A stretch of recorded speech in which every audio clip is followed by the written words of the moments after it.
Le damos gracias a Dios que a pesar de tantas dificultades que tenemos, no solamente como venezolanos, sino incluso hablando de algo que está sucediendo alrededor del mundo, un problema bastante grave, una amenaza para la humanidad misma, aún así podemos ser edificados a través de un salmo como este, un salmo bastante corto, pero como veremos, trata un tema bastante importante, tema que trata de forma clara la palabra de Dios, desde el libro de Génesis hasta el libro de Apocalipsis.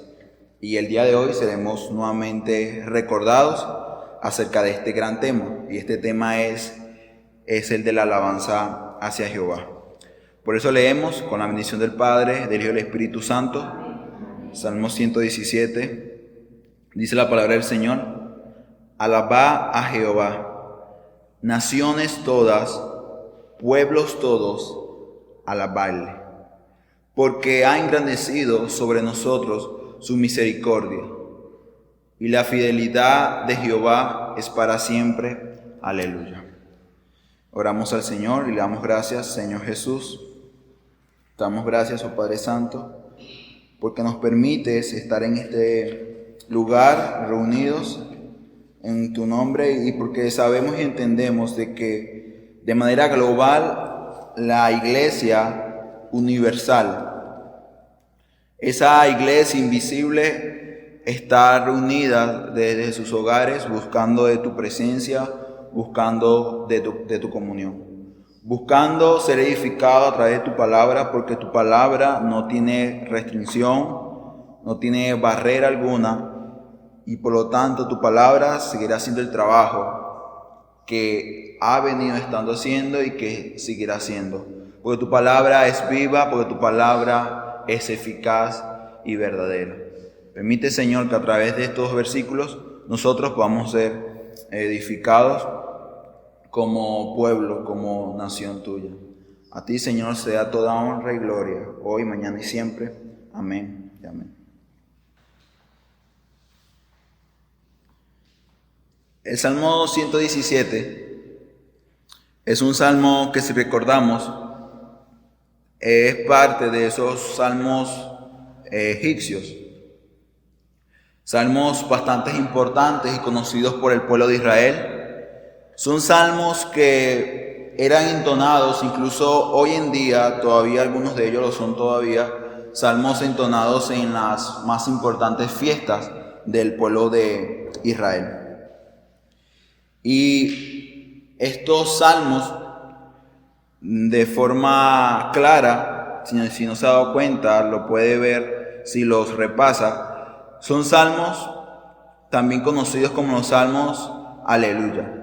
¿Por qué razón? Porque la palabra aleluya se repite muchísimas veces, y si recordamos, la palabra aleluya significa alaba a Jehová, y así como la palabra aleluya se repite mucho, también se repite la palabra alaba. Y esa palabra es la que se repite muchísimas veces en este Salmo 117, a pesar de que es tan corto. Y vemos cómo incluso termina el Salmo 117 con la palabra aleluya.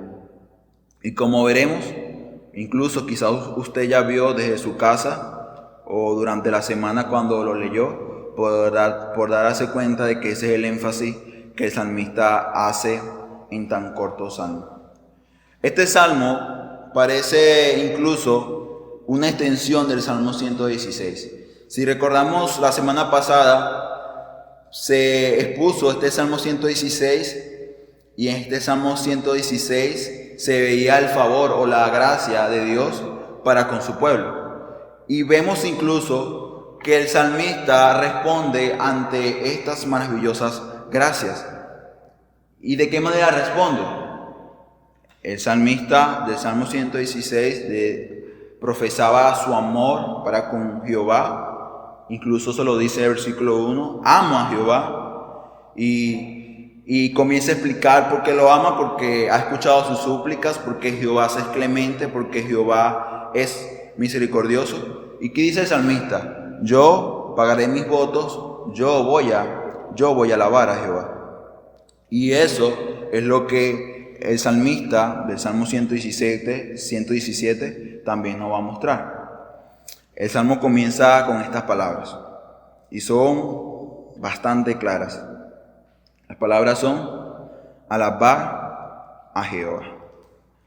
El Salmo, como nos tienen acostumbrados estos salmos, normalmente siempre hay imperativos.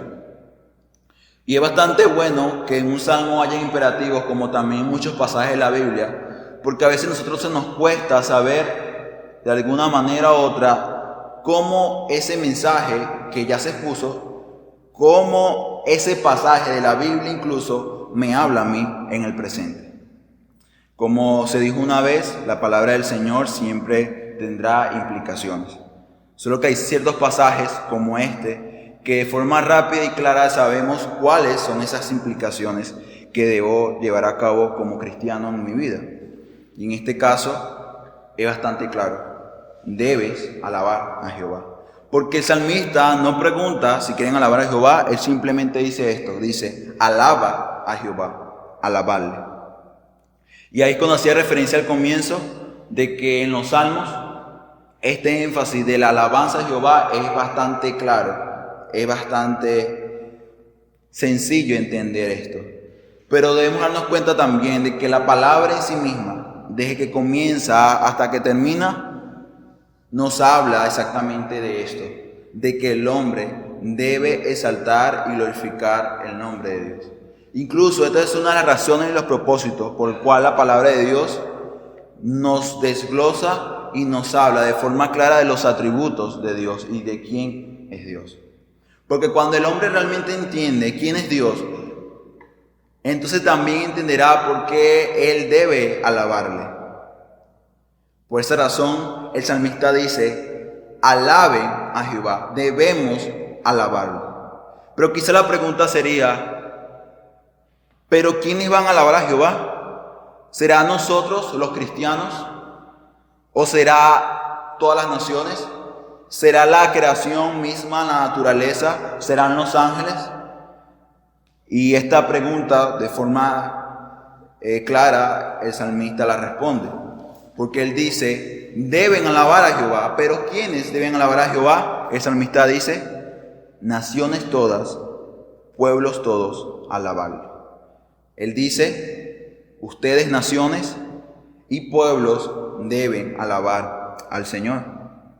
Normalmente estos salmos, cuando hablan de que hay que alabar a Jehová o alabar al Señor, casi siempre se refiere, o esta petición o esta demanda va dirigida principalmente al pueblo de Israel.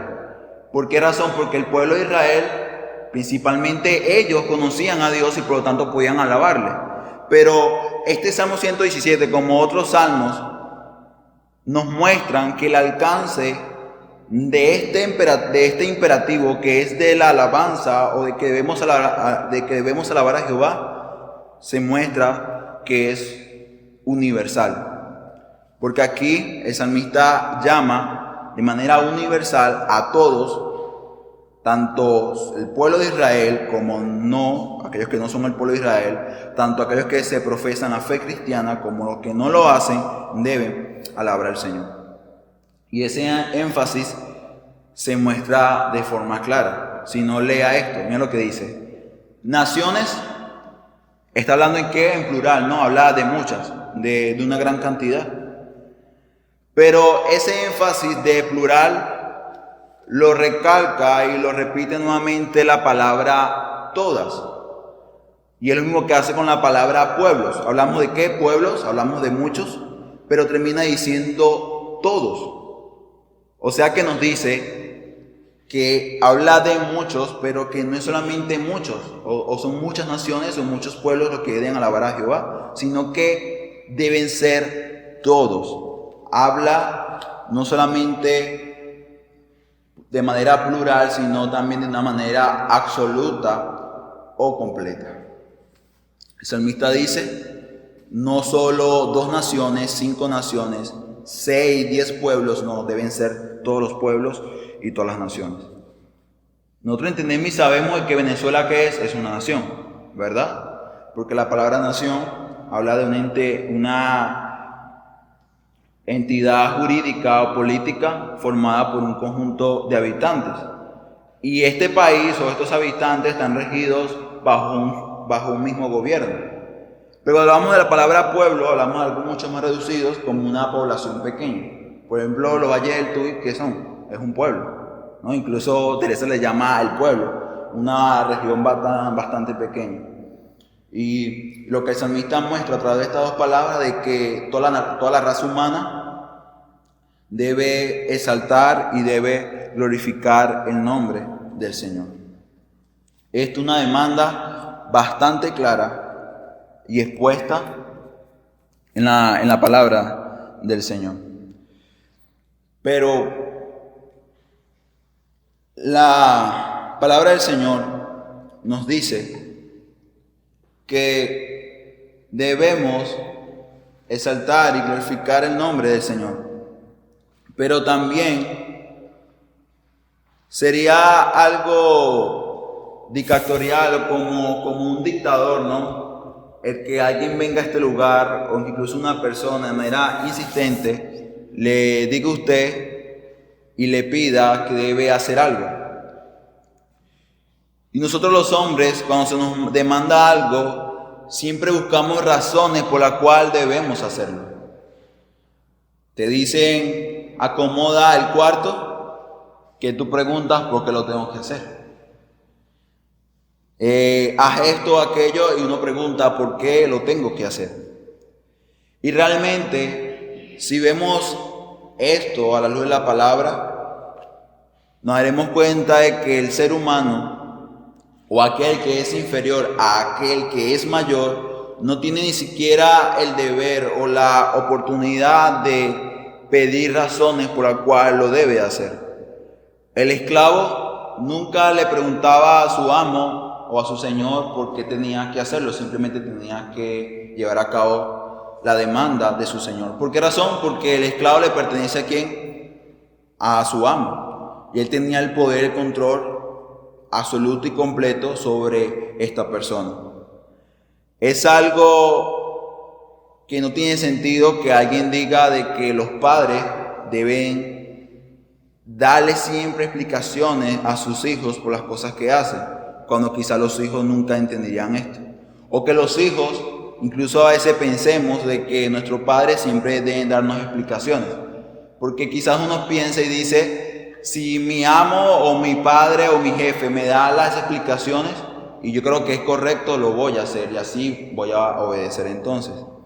Pero una autoridad es una autoridad y siempre se debe obedecer. Y de igual manera, cuando el Señor nos dice en su palabra, alaba a Jehová, es suficiente saber y entender de que Jehová o Dios es mayor que nosotros para obedecer esta demanda. Pero el Señor, hermanos, es bueno. Y digo que Él es bueno porque Él no solamente repite la demanda de alábame o exáltame, debes glorificarme, sino que también siempre expone de forma clara por qué razón debemos hacerlo. Nos muestra los motivos o las razones por las cuales debemos exaltarle y glorificarle. Y sabe algo, esto es un acto de humillación, de que aquel que tiene el poder y control sobre todas las cosas, aquel que tiene la corona, aquel que está sentado en su trono, tenga que humillarse, bajarse del trono mismo para acercarse al hombre a través de su palabra y decirle por qué tienes que obedecerme, por qué debes alabarme. Y estas razones se nos exponen en el versículo 2, porque dice, porque ha engrandecido sobre nosotros su misericordia. Y dice también, y también debemos alabarle por la fidelidad de Jehová, porque su fidelidad es para siempre.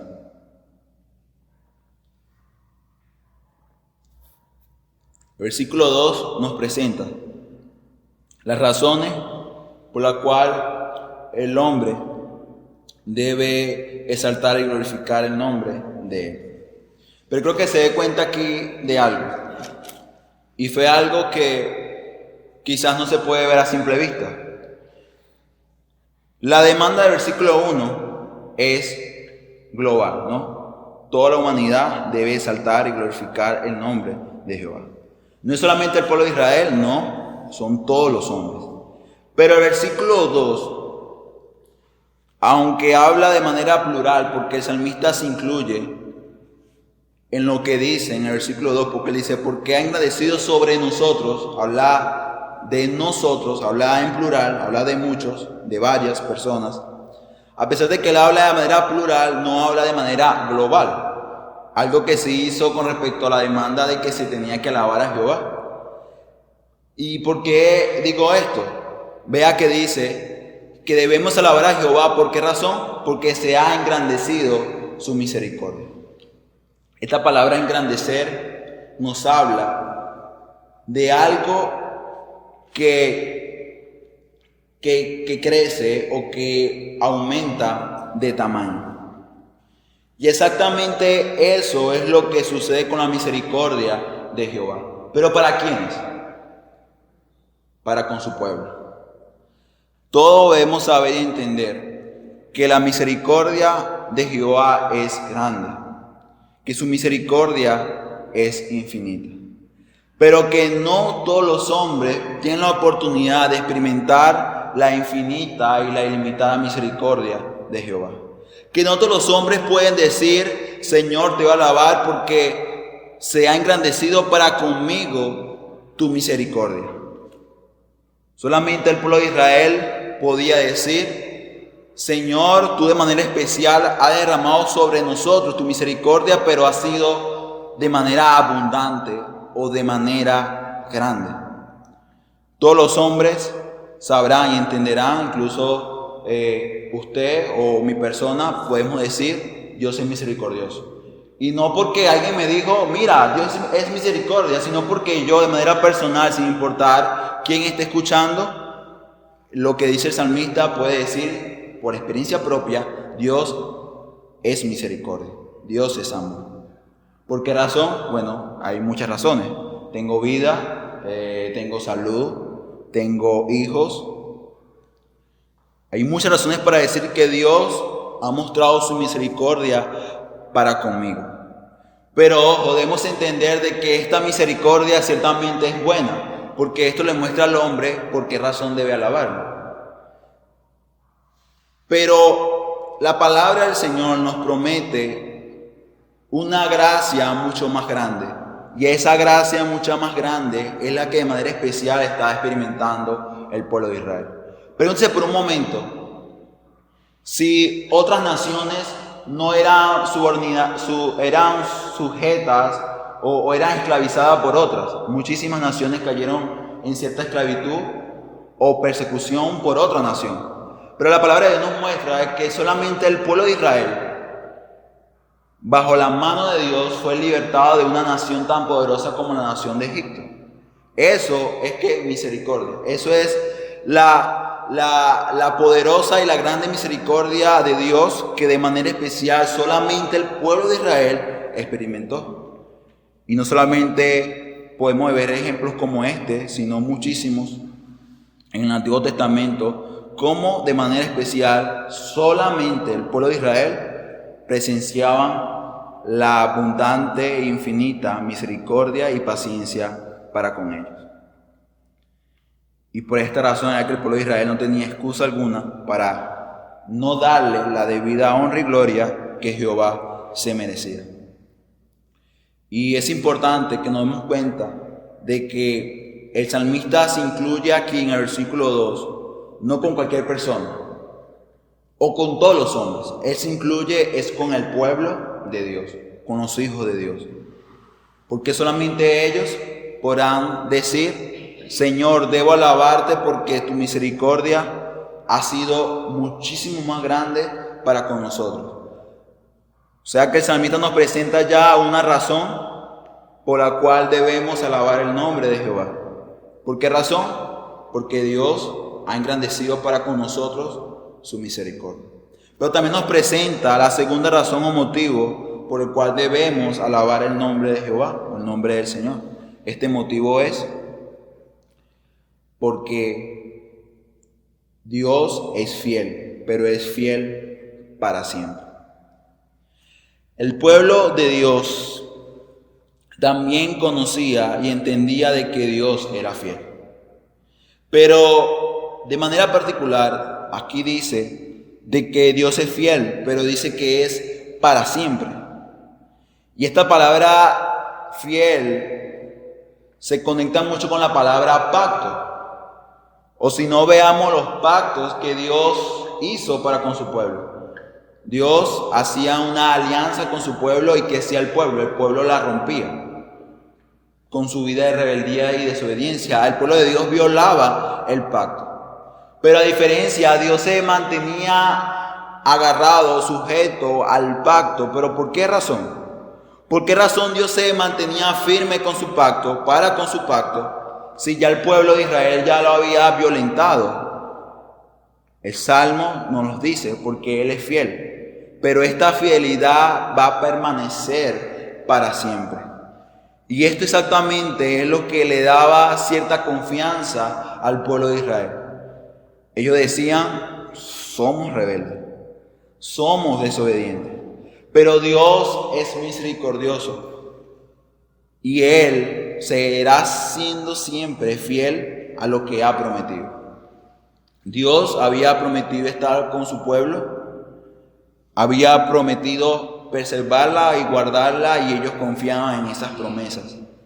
Porque ellos decían, Dios no es como nosotros. Dios se mantendrá fiel a lo que ha prometido. Y sabe algo, estas son razones suficientes por la cual el salmista culmina diciendo, aleluya. Alabado sea el nombre del Señor.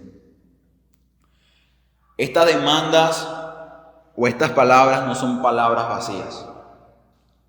Son palabras que provienen de un corazón lleno de gratitud y agradecimiento para con su Señor, para con Jehová. El salmista, cuando dice todos los hombres deben alabar a Jehová, es porque él entendía en su corazón de forma clara de que el hombre debía exaltarle y glorificarle porque Él es misericordioso y porque Él es fiel. El salmista entendía y sabía que lo que él más podía hacer como hombre era ser agradecido con lo que Jehová le había mostrado y revelado a ellos. Y es que la palabra alabanza proviene de una palabra latina que significa apreciar, que significa valorar. O sea que cuando hablamos de la alabanza, hablamos de un valor o un aprecio que se le da a algo. Cuando nosotros alabamos el nombre de Dios, es proclamar sus méritos, es valorar lo que Él ha hecho por nosotros.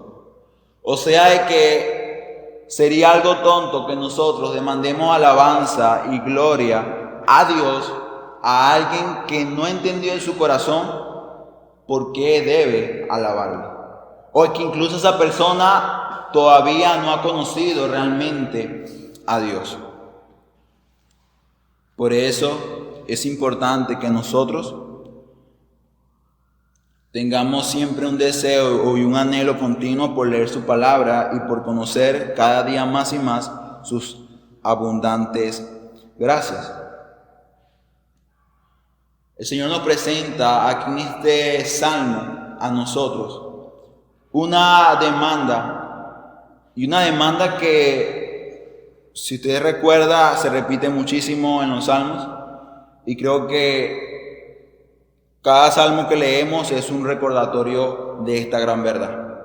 Y esta gran verdad es que el hombre debe alabar y debe exaltar el nombre del Señor. Incluso el Salmo 118, que es el que viene, comienza diciendo, alaba a Jehová. De igual manera como lo hace el Salmo 117.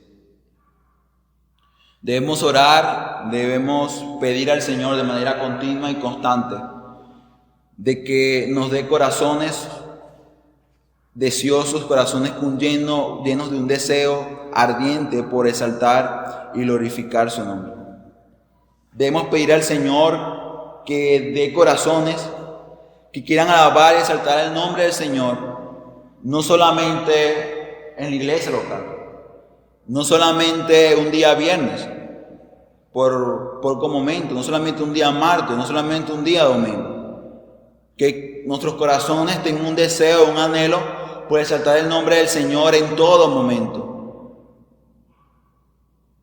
El Salmo 115 terminaba diciendo estas palabras, versículo 18 del Salmo 115 decía: pero nosotros bendeciremos a Jehová desde ahora y para siempre. Cuando nosotros realmente entendemos las abundantes, infinitas misericordias de Jehová, entonces entenderemos también de que Dios no se merece 1 hora o 2 horas de alabanza, sino que se merece todo, absolutamente todo de nosotros en la alabanza y en la adoración. Pero quizás muchos de nosotros podemos decir: pero yo alabo a Jehová, yo canto coros, yo digo con mi boca: Señor, alabado sea tu nombre. Incluso podemos decir: bueno, ya hace un rato canté un coro que decía: alabad a Jehová, naciones todas, pueblos todos. Eso es alabanza. He cantado alabanzas, o sea que he estado alabando al Señor. Pero cuando estudiamos la palabra alabar o la palabra alabanza, nos daremos cuenta que la verdadera alabanza va más allá de cantar una linda alabanza o de cantar un coro. Recuerde que la palabra alabanza proviene de una palabra latina que significa valorar. Valorar significa apreciar. Entonces, si nosotros decimos ser hijos de Dios y conocer la bondad o la gracia de Dios, entonces el fruto de ese decir conozco la bondad o la gracia de Dios, ese fruto es acciones de gracias, es valorar, es apreciar lo que Dios ha hecho por nosotros. Y eso te lleva a presentar y a mostrar una verdadera alabanza, una verdadera adoración. Adoración es orar. Adoración es leer su palabra. Adoración es escuchar su palabra. Adoración es obedecer la palabra de Dios. Adoración es presentar a Dios una vida santa, una vida consagrada. Eso sí es realmente alabar al Señor. Y nosotros, si nos consideramos pueblo de Dios, la nación de Dios, también tenemos el privilegio de decir las palabras que el salmista dice cuando dice: nosotros te vamos a alabar, Señor, porque tú has engrandecido sobre nosotros tu misericordia. Si usted se considera pueblo de Dios, podrá decir entonces: Señor, tu gracia para con nosotros ha sido muchísimo más grande. Y es que el hombre, todos los hombres, pueden conocer realmente la bondad, la gracia, la misericordia de Dios cuando ven la cruz de Cristo, cuando entienden qué era lo que estaba haciendo ese hombre en esa cruz. Cuando el hombre entiende y comprende a plenitud lo que Dios mostró a través de su Hijo Jesucristo, entonces va a decir: verdaderamente, Señor, ha mostrado una abundante y una mucho más grande misericordia.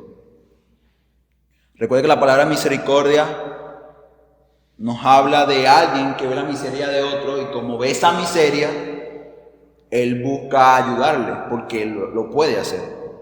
Y exactamente Dios hace lo mismo para con nosotros. Dios ve nuestra miseria, ve nuestra rebeldía, la condición en la cual se halla el hombre, y entiende que esta condición lo condenaría por la eternidad. ¿Y sabe qué hace Dios? ¿Se queda ahí de manera indiferente? No lo hace.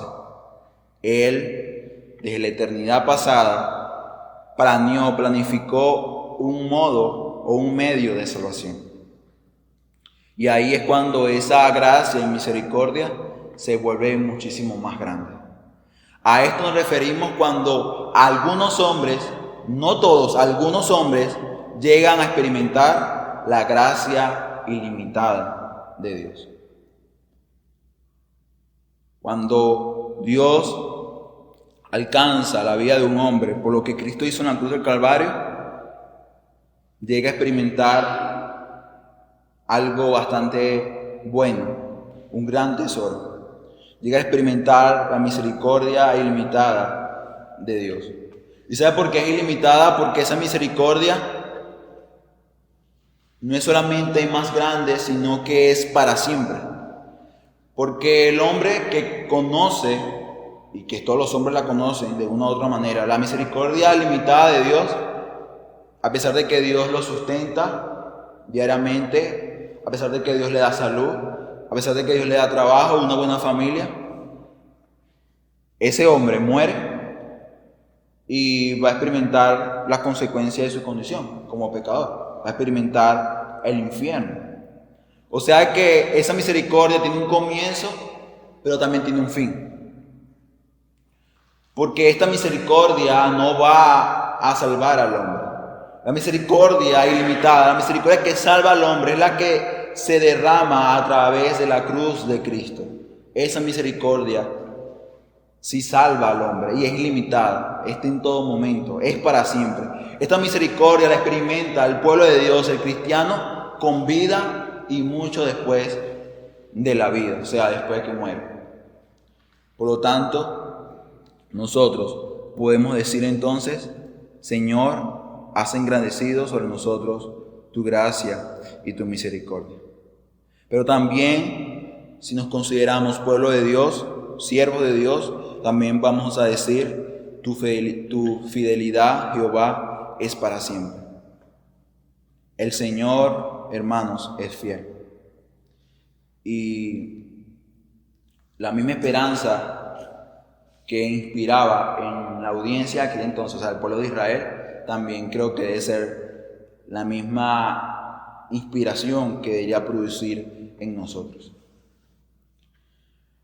Cuando nosotros meditamos un poco y nos damos cuenta de cómo son nuestras vidas, incluso después de que la gracia del Señor nos alcanzó, nos damos cuenta y decimos nuevamente, y a veces con un poco de tristeza decimos: realmente la salvación es una gracia. Porque nos rebelamos, porque cometemos errores, y tristemente esa vida que tenemos o llevamos incluso como cristianos no está alabando o glorificando el nombre del Señor como Él se lo merece. Pero si realmente hemos creído en el Señor, entonces el hecho de que el Salmo diga de que la fidelidad de Jehová, la fidelidad de Dios es para siempre, da mucha esperanza. Porque tú sabes de que cuando te caes, Dios no te va a desechar o Dios se va a olvidar de ti. No, Dios te va a levantar, Dios te va a ayudar. Y por esa razón no entiendo por qué aún todavía personas que dicen ser cristianos y personas que quizás se pueden considerar como hermanos en la fe, siguen afirmando y diciendo: la salvación se pierde. Si siempre la salvación se pierde, entonces decimos que Dios es infiel, porque Dios ha prometido que salvar al hombre a través de Cristo. O sea que la salvación no se va a perder por una u otra ofensa que podamos cometer ante la presencia de Dios. Y esto, hermanos míos, nos da mucha esperanza, el poder saber de que Dios no va a desamparar. Aun cuando nosotros hemos vivido una vida de rebeldía y de desobediencia. Pero el cristiano se levanta, no se queda tirado en el piso. Y algo que debemos recordar muy bien.